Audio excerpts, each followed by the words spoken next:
you grew up not far from downtown Anderson. That's right. Tell me about growing up down there in the country. Yes, so I had the privilege, and I do count it a privilege, of growing up in Chambret Forest Trailer Park in Anderson School District 3.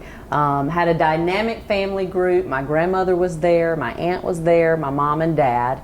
And while it is a very difficult area, it was home. It was home, and we never went without. We had what we needed. We had lots of laughter, lots of joy, lots of fun times in the woods, going around in the creek and looking at the beaver dams and all of those sorts of things. So grew up there for about 10 years. Went there when I was 3, left when I was 13. And when we left there, my father purchased a home in Anderson School District 5. And I went to Lakeside for 1 year, 8th grade. And then I was fortunate enough to attend Westside High School and graduated from there. Even at Westside, I loved school. And I know that sounds crazy, but I loved school. I loved being there. I loved learning.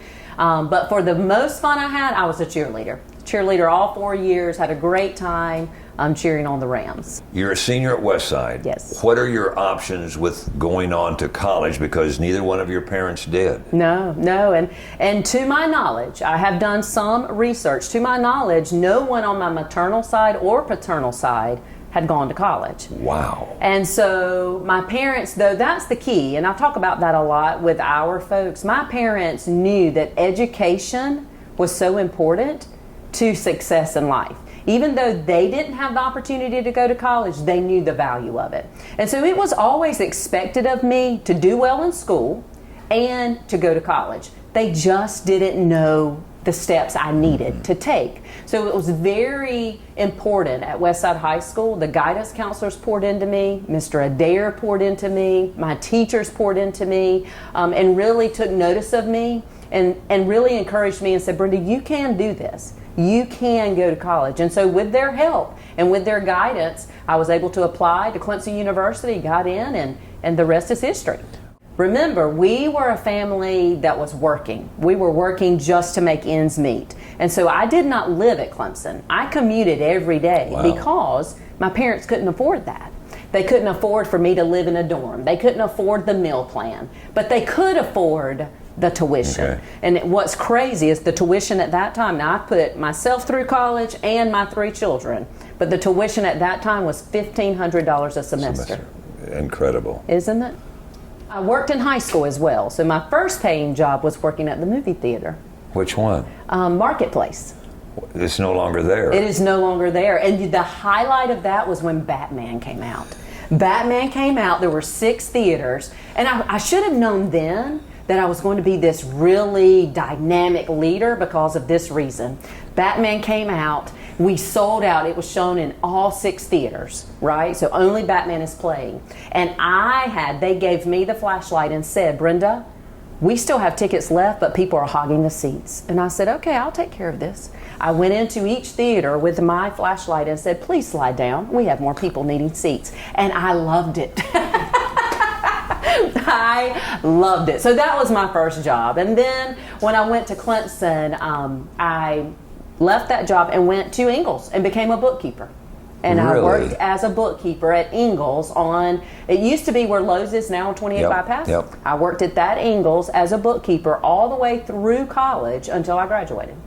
Mm-hmm. And you were majoring in what? Elementary education. There was no question? No question, because in high school, now remember, Westside, this is the key point. In high school, we had a class called Teacher Cadet. Prior to that class, I really didn't know what I wanted to do, maybe nursing. I knew I loved helping people, I wasn't sure.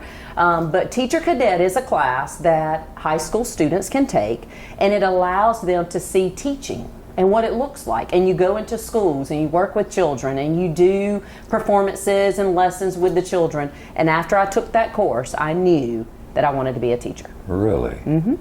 Before we go any further, we need to go back to your attending Homeland Park Baptist Church. Yes, sir. Because something profound happened. Many things profound happened there. Yes, yes. The one on a social level. Yes. Tell me that story. I met my amazing husband at that church. We were both in the youth group, and for me, I can't speak for him. He is not here to defend himself. Right. But for me, it was love at first sight. What happened? What was there about him? He was just the dimple cute. in his cheek, the hair.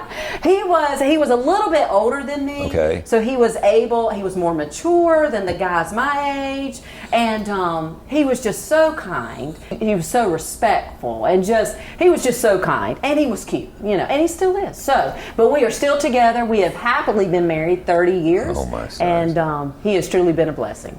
Where did you go on your first date? What's his name? David. When David asked you out, what did you do? Our first date, and this is typical me, still my favorite thing to do, was putt-putt. And we don't have that anymore And either. it was on 28. Sure. Yes, Yeah. That's where we went. We went to eat, and then we went to play putt-putt. And you beat him. Maybe. I wouldn't doubt that, because my dad was an avid golfer. He taught me how to putt and line up your thumbs and all that good stuff, so maybe. All right, so you're at Clemson, you're Yeah. majoring in elementary education, you graduate. I do. And at what point do you and David unite this relationship? We united in college. Okay. Yes. So after my sophomore year, we got married, and so I finished Clemson married during my junior year. Okay. Yeah. And then now you're looking for a teaching job. Yes. Tell me that story. So when I came out of college, it was 1995, and at that time there was not a shortage of teachers.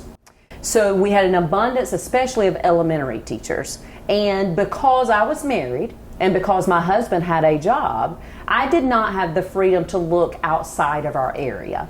And so what I did is I took a job with Anderson School District 5 as a substitute teacher, completed long-term substitutes for teachers who were on maternity leaves or medical leave, things like that. And then after that, I took a teaching assistant position so that I was helping with what we call the Cunningham model. And those who are listening and have been in education for numerous decades will remember that. Did that, and then after that, I was given my first job.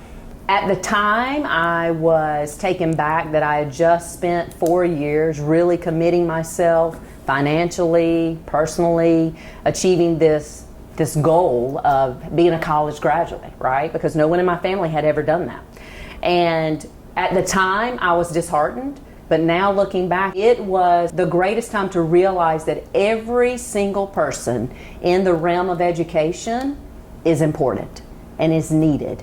And because of each person playing their role effectively, students achieve. Your first real teaching job was at Calhoun Elementary. That is correct. There I started as a kindergarten teacher, loved every minute of that. During my tenure there at Calhoun Elementary, I taught kindergarten, I taught first grade, I taught reading recovery and third grade, and had a great time there. And then when Midway Elementary was built, I transferred to Midway Elementary. There I taught third grade, and then from there was hired as assistant principal. So I did assistant principal, and then I had the fortunate opportunity to be principal at Midway as well. Mr. Tom Wilson, the superintendent of Anderson School District 5, our former superintendent, he called me to his office. And as a principal, you never want to be called to the superintendent's office. So the whole time over to his office, I'm going, I have called every parent. I have worked through everything. I've answered all the emails. Who is upset with me? Who is upset with me that I have not reached out to? And I thought, I cannot think of a parent that I've not worked with. And so I get here, sweaty palms, hearts beating out of my chest, because I'm like, he has called me to his office. So I get in, and I'm sitting there, and he says, Miss Kelley, I need your help. And I was like, oh, okay, great.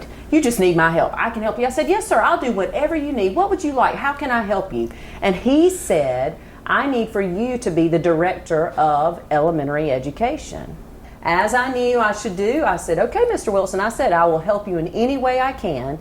And that's where it began. And so I started there, took on that position, did that position for about 10 years. Which entailed what? So that works with all of the elementary schools. Which are how many? So we have 11 elementary schools and an early childhood center. So that's roughly around 6,000 kids. So what I did is coordinate all of the curriculum and the instruction for 3K through 5th grade, all content areas, reading, math, science, social studies, health, those types of things.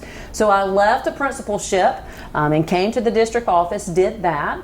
And then from there, last year, Mr. Wilson did it again. He said, Miss Kelley, come see me. And I said, okay, here I come. And so I said, yes, sir, how can I help? And he said, I need you to do something for me. And I said, yes, sir, what can I do? And he said, I need for you to become Assistant Superintendent of Instruction. And I said, okay. Now that entails 3K through adult ed.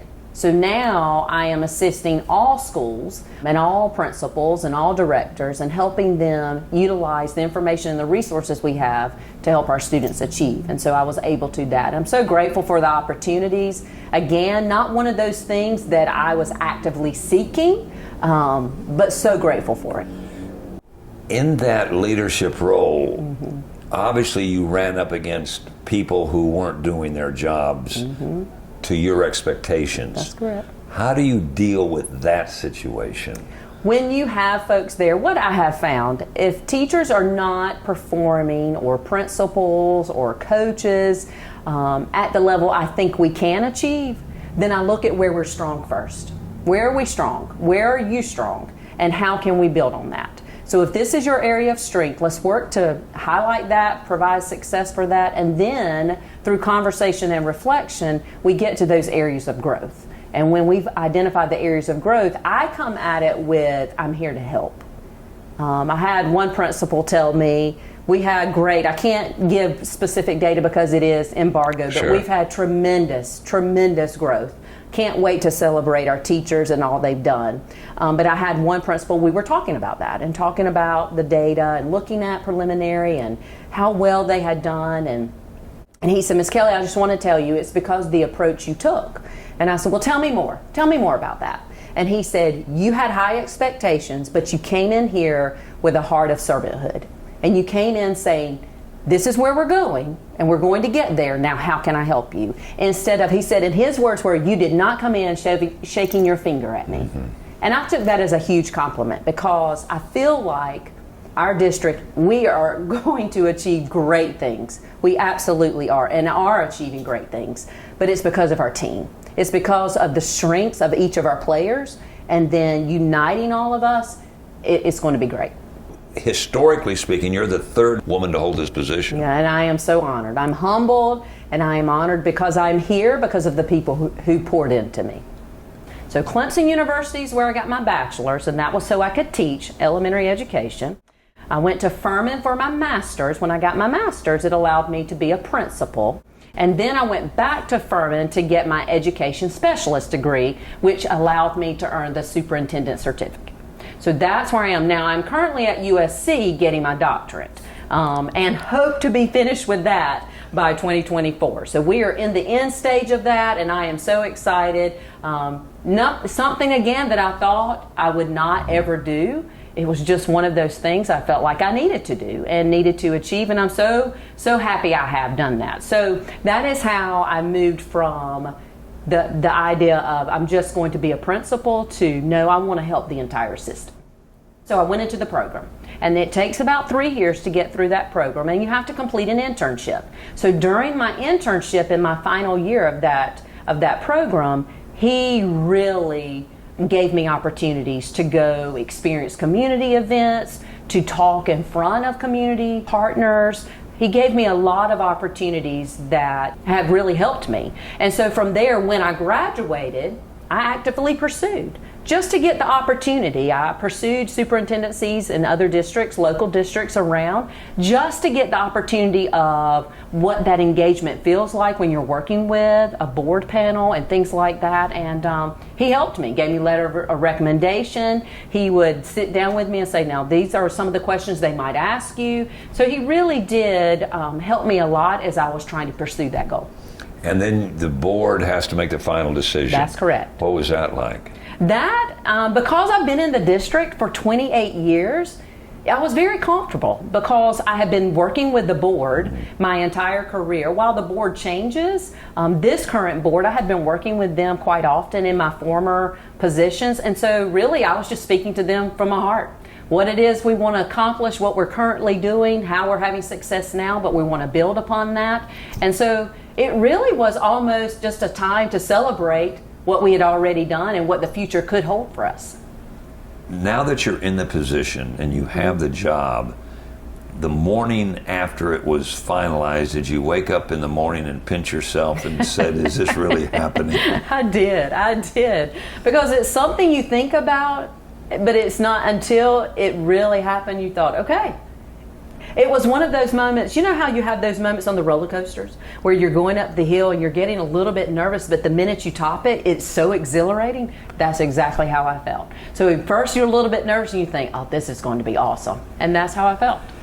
So what's your first priority as superintendent? What do you want to do this year? What we want to do is we really want to share our story. We really want people to know Anderson 5. We want them to know the great things that are happening, the achievement levels we're taking on, and just the accolades we have. We have some great folks in this district who work so hard every day in and out to ensure that every child reaches their potential. Just this past school year, Southwood Academy of the Arts won Palmetto's Finest Award. That's a very highly competitive award, and we're so proud of them.